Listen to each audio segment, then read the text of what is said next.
People will often ask what their options are for breast enhancement. There are actually several different types of treatments that are available depending on what the goal is for the breast. Breast augmentation can involve placing an implant, which is typically a silicone device that is either filled with a silicone shell or saline, which is salt water, placed underneath the breast tissue or the muscle to help improve the shape and increase projection and overall volume of the breast. Other options include doing liposuction elsewhere on the body where fat is removed and then taking that fat and injecting it into the breast to create a volume enhancement with your own fat. Lastly, if somebody has enough of their own breast tissue, but maybe their breast tissue is a little bit long and their breasts sit low, I can sometimes rearrange the architecture of the breast to do something called an auto-augmentation, where I'm actually using your own breast tissue and just putting it in places that you would rather have it to restore upper pole volume in the breast. The ideal patient for a breast augmentation and no other ancillary procedure like a breast lift or a reduction is somebody who otherwise has an overall pleasing shape to their breast where they're satisfied with the positioning of their nipple and they just want to increase the volume of their breast. As far as different choices of implants, implants come in a wide variety of styles and structures. The global two flavors of breast implants are saline and silicone. Both of these implants have an outer silicone shell. Saline implants are filled with salt water.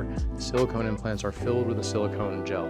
In the world of silicone implants, there are all different types of silicone gel fillings, and depending on which type of implant you go with by way of brand and style can actually impact your long-term safety profile as well as your outcome.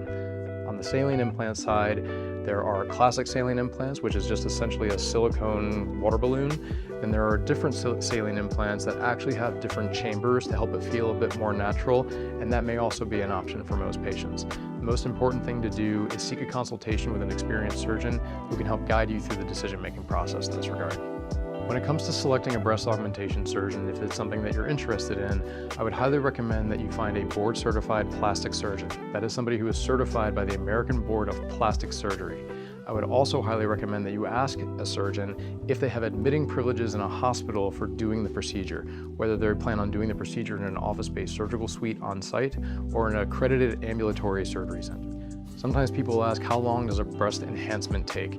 That really depends on the surgery that is planned to be performed. If it's a straight primary breast augmentation, meaning we're placing implants to improve the overall shape of the breast and increase volume, that surgery typically takes anywhere from 45 minutes to an hour depending on anatomy and is a very fast recovery from a pain perspective.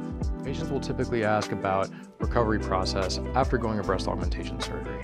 I typically recommend planning on taking at least 5 days off from work. I usually will recommend taking about a week off from work so you can give yourself time to heal and not have to stress about going back to work when maybe you're not feeling perfect. And I also recommend that you not lift anything heavier than 10 pounds for about 6 weeks and also avoid strenuous activities and workouts that get your heart rate up north of 100 beats per minute for about 6 weeks.